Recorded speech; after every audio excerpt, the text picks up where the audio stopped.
Good morning class. आज हम शुरू करने जा रहे हैं क्लास 12th केमिस्ट्री के चैप्टर नंबर 3 को। चैप्टर 1 जो कि हमारा सॉलिड स्टेट था और चैप्टर 2 जो कि हमारा सॉल्यूशन था, उन दोनों चैप्टर को हमने कंप्लीट कर लिया। आज हम शुरू करने जा रहे हैं क्लास 12th केमिस्ट्री के चैप्टर नंबर 3 जो कि हमारा इलेक्ट्रोकेमिस्ट्री यानी कि वैद्युत रसायन, जिसके हम आज जो है पहले पार्ट को पढ़ेंगे, लेक्चर नंबर 1 को पढ़ेंगे, जिसमें हम इलेक्ट्रोकेमिस्ट्री के इंट्रोडक्शन को देखेंगे और साथ ही कुछ नए टर्म्स को जानने की कोशिश करेंगे। तो चलिए स्टूडेंट शुरू करते हैं आज के टॉपिक को, जो कि हमारा है वैद्युत रसायन यानी कि इलेक्ट्रोकेमिस्ट्री। इसका हम आज इंट्रोडक्शन को पढ़ेंगे। पहले बात करते हैं कि वैद्युत रसायन होता क्या है, इलेक्ट्रोकेमिस्ट्री क्या होती है।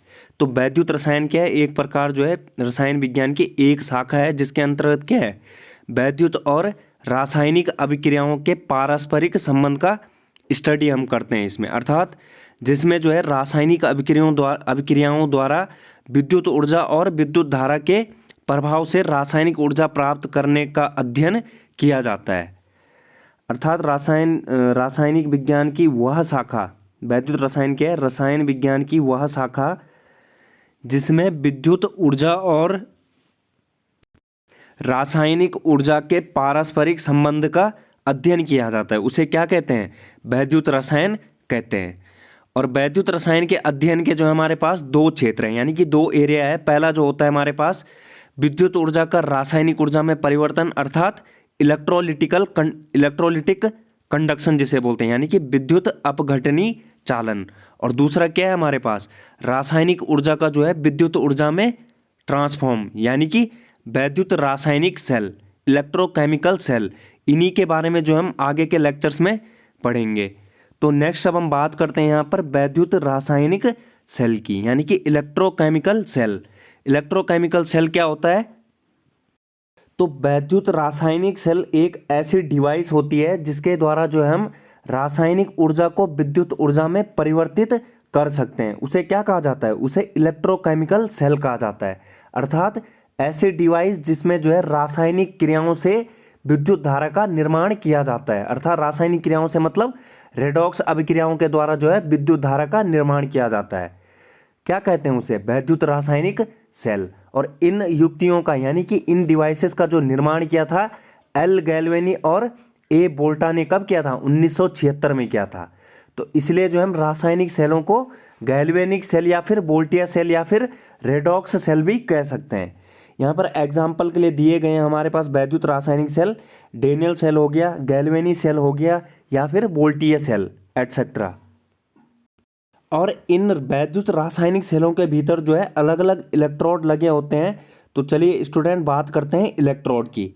तो इलेक्ट्रोड क्या होते हैं? सेल के अंदर जो है मेटल की दो छड़ें होती है, जिन पर क्या होता है? इलेक्ट्रॉनों का स्थानांतरण होता है। उसे क्या बोलते हैं? इलेक्ट्रोड बोलते हैं। और ये हमारे पास जो है दो टाइप का होता है। पहला जो है कैथोड है और दूसरा क्या है? एनोड है।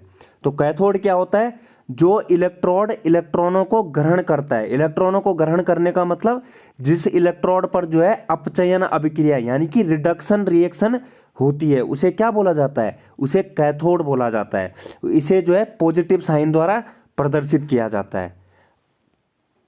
अर्थात जिस इलेक्ट्रोड द्वारा जो है इलेक्ट्रॉनों को एक्सेप्ट किया जाता है, अर्थात जिस पर जो है अपचयन अभिक्रिया होती है, उसे कैथोड बोला जाता है। नेक्स्ट अब हम बात करते हैं एनोड। एनोड क्या होता है? वह इलेक्ट्रोड जो क्या है इलेक्ट्रॉनों का त्याग करता है और जिस पर जो है ऑक्सीकरण अभिक्रिया होती है, उसे एनोड कहा जाता है। और इसे क्या करते हैं? नेगेटिव साइन द्वारा प्रदर्शित किया जाता है। नेक्स्ट अब हम बात करते हैं स्टूडेंट वैद्युत अपघटनी सेल यानी कि इलेक्ट्रोलिटिक सेल। इलेक्ट्रोलिटिक सेल क्या होते हैं? ऐसी डिवाइसेस जिसके द्वारा जो है विद्युत ऊर्जा को रासायनिक ऊर्जा में परिवर्तित किया जाता है। और वैद्युत रासायनिक सेल क्या थे? रासायनिक ऊर्जा का जो है विद्युत ऊर्जा में परिवर्तन वहां पर हो रहा था, लेकिन वैद्युत अपघटनी सेल क्या है? जस्ट अपोजिट है। ऐसी युक्ति जिसके द्वारा क्या है विद्युत ऊर्जा को जो है रासायनिक ऊर्जा में परिवर्तित किया जाता है। और वैद्युत अपघटनी सेलों में जो है विद्युत अपघटन यानी कि इलेक्ट्रोलिसिस की क्रिया होती है। नेक्स्ट अब हम बात करते हैं वैद्युत रासायनिक सेल जो कि हमारा है डेनियल सेल की। डेनियल सेल को जो हम इस डायग्राम की मदद से समझेंगे कि किस प्रकार से जो है इसमें किस प्रकार की क्रियाविधि होती है, किस प्रकार से जो है इसका स्ट्रक्चर होता है। किस प्रकार से जो है इलेक्ट्रॉनों का प्रवाह किस दिशा में होता है, विद्युत धारा का प्रवाह किस दिशा में होता है।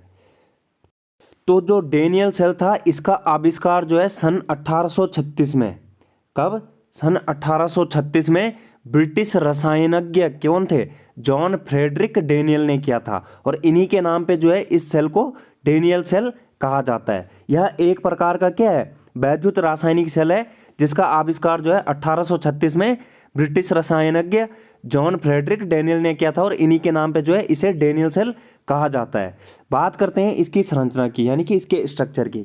इसमें क्या होता है, डैनियल सेल में क्या होता है, हमारे पास दो अलग अलग कंटेनर या फिर पात्र कह लो, दो अलग अलग पात्र होते हैं, जिसमें क्या है, एक पात्र में जो है जिंक के लवण का विलयन भरा होता है, यानी कि जिंक के लवण का विलयन का मतलब है ZnSO4 भरा होता है, और दूसरा जो पात्र होता है उसमें कॉपर के लवण का विलयन भरा होता है, यानी कि CuSO4 भरा होता है। और इन विलयन में जो है, पहले वाले पात्र के विलयन में जो है जिंक की रॉड डाली जाती है, जो कि क्या है, जो कि एनोड का कार्य करती है। इस ZnSO4 के विलयन के पात्र में जो है जिंक की छड़ को डाला जाता है, और यह जिंक की छड़ जो है एनोड की भांति कार्य करती है।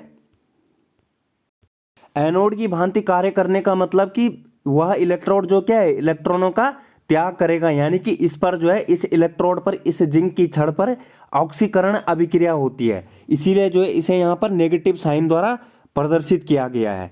और जो दूसरा पात्र है इसमें जो है, जिसमें कॉपर के लवण का विलयन यानी कि CuSO4 भरा रहता है, उसमें जो है कॉपर की छड़ को डाला जाता है, और जो कि क्या है, जो कि जो है कैथोड का कार्य करती है।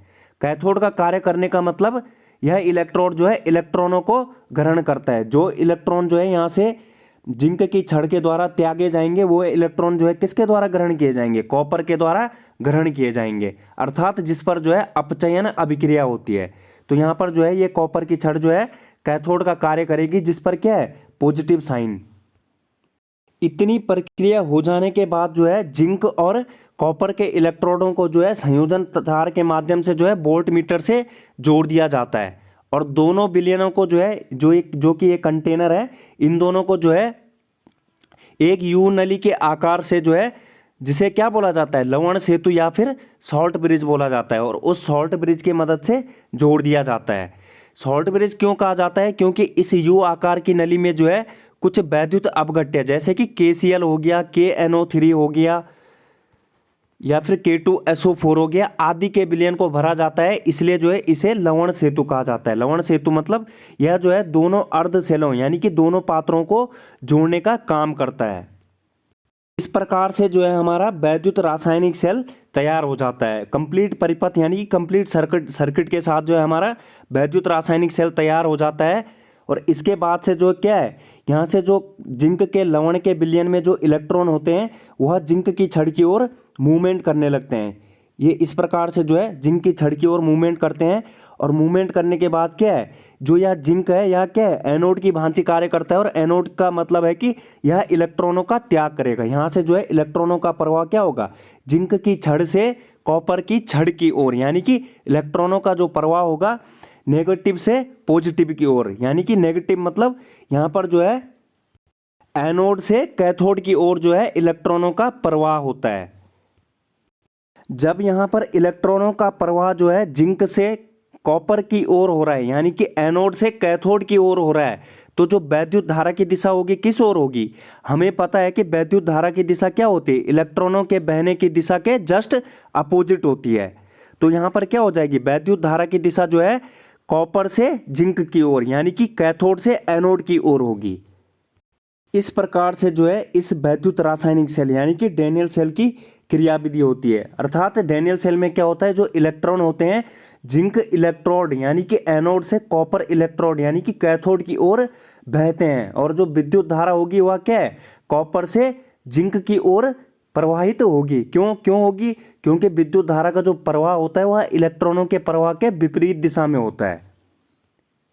और जिंक इलेक्ट्रोड पर क्या होती है, जिंक इलेक्ट्रोड जो कि हमारा एनोड है उस पर जो है ऑक्सीकरण अभिक्रिया होती है, और ऑक्सीकरण अभिक्रिया होने के कारण से जो है जिंक इलेक्ट्रोड के भार में क्या है, कमी आ जाती है। और ऑक्सीकरण के कारण जो है जो इलेक्ट्रॉन मुक्त होते हैं बाह्य परपथ से होकर क्या होते हैं, वह जो है कॉपर इलेक्ट्रोड की ओर बहने लगते हैं। अर्थात इलेक्ट्रॉन जो है इस जिंक की छड़ से होकर जो है बाह्य परिपथ की ओर बहने लगते हैं और किसकी ओर जाते हैं, कॉपर छड़ की ओर।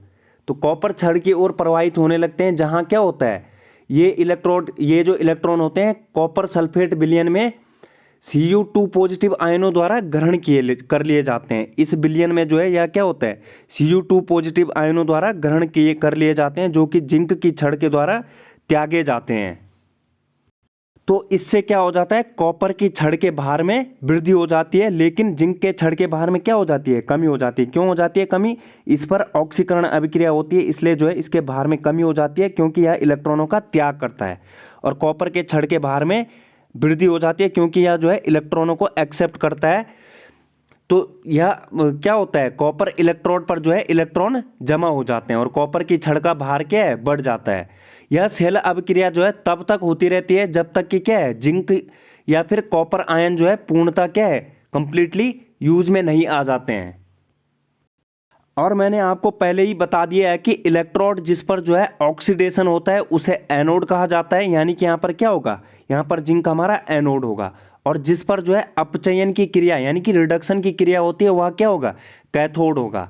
तो एनोड पर जो है ऑक्सीकरण की क्रिया होने के कारण से जो है इलेक्ट्रॉन जो है जनरेट हो जाते हैं वहाँ पर। यहाँ पर क्या है, एनोड पर जो है ऑक्सीकरण अभिक्रिया होने, यहाँ पर जिंक पर इलेक्ट्रॉन जो है, इलेक्ट्रॉनों का जो सोर्स होगा वह जनरेट हो जाएगा और इस पर क्या आ जाएगा, इस पर जो है नेगेटिव चार्ज आ जाता है, नेगेटिव चार्ज उत्पन्न हो जाता है यहाँ पर। और कैथोड पर क्या हो जाएगा, कैथोड पर जो है यहाँ पर पॉजिटिव चार्ज जनरेट हो जाएगा और यहाँ पर कैथोड द्वारा जो है क्या है, इलेक्ट्रॉन ग्रहण कर लिए जाते हैं, इलेक्ट्रॉनों को एक्सेप्ट कर लिया जाता है।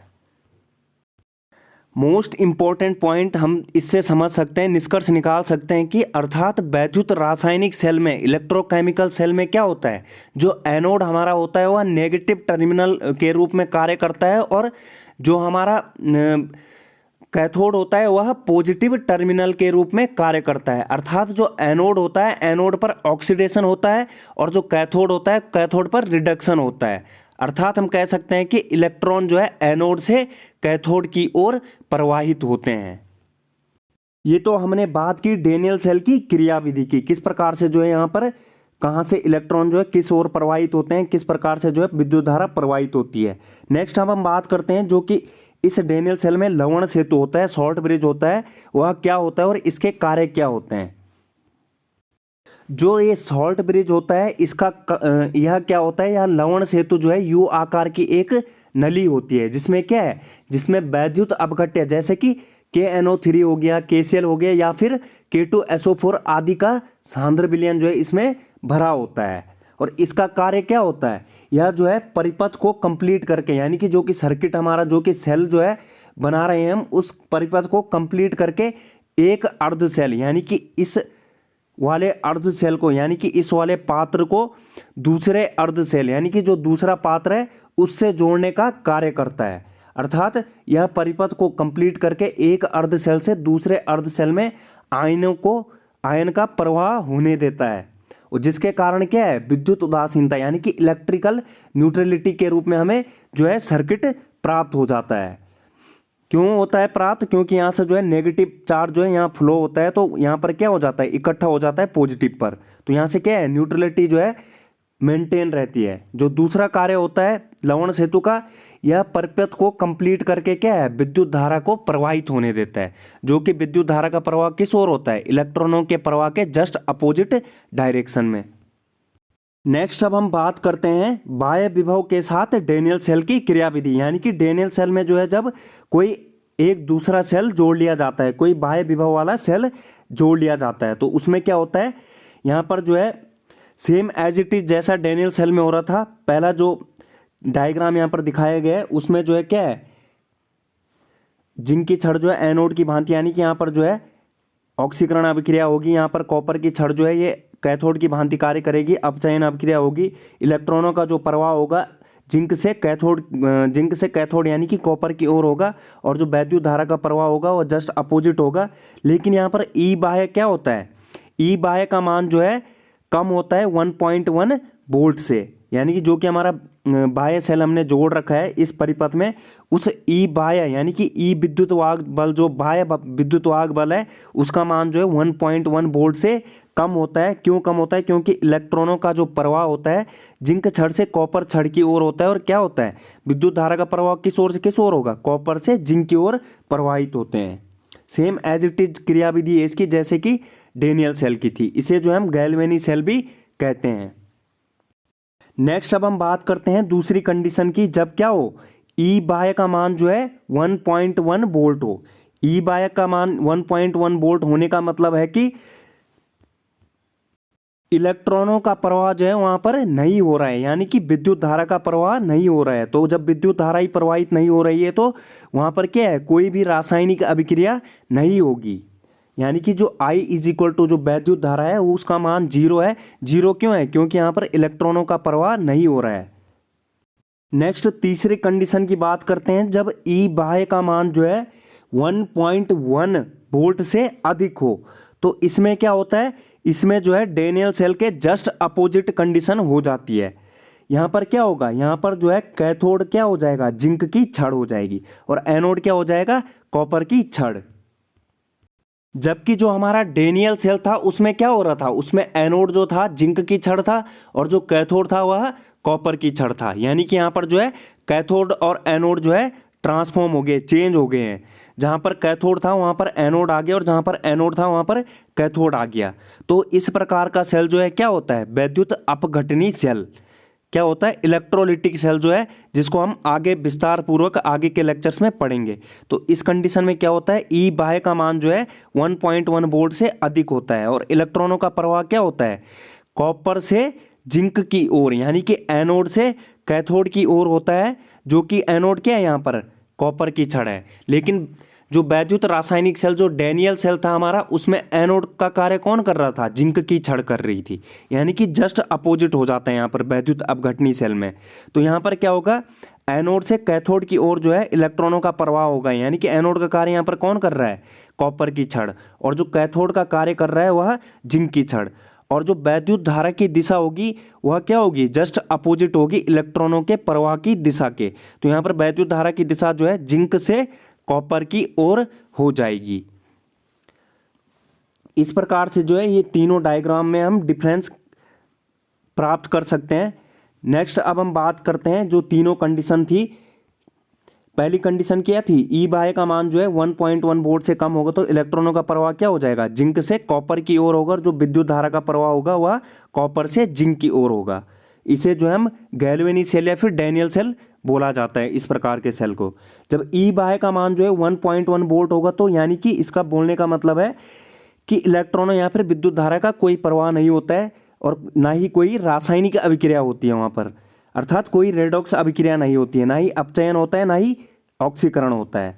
और जो तीसरा केस था वह था ई बाह्य का मान जब 1.1 वोल्ट से अधिक हो, तो इलेक्ट्रॉनों का प्रवाह जो है एनोड से कैथोड, यानी कि एनोड का कार्य कौन करेगा, यहाँ पर कॉपर से जिंक की ओर होगा, जो कि जिंक क्या है, कैथोड का कार्य करेगा। और विद्युत धारा का प्रवाह जो है जस्ट अपोजिट जिंक से कॉपर की ओर होता है। और इस प्रकार के सेल को जो है विद्युत अपघटनी सेल कहा जाता है, यानी कि इलेक्ट्रोलिटिक सेल कहा जाता है।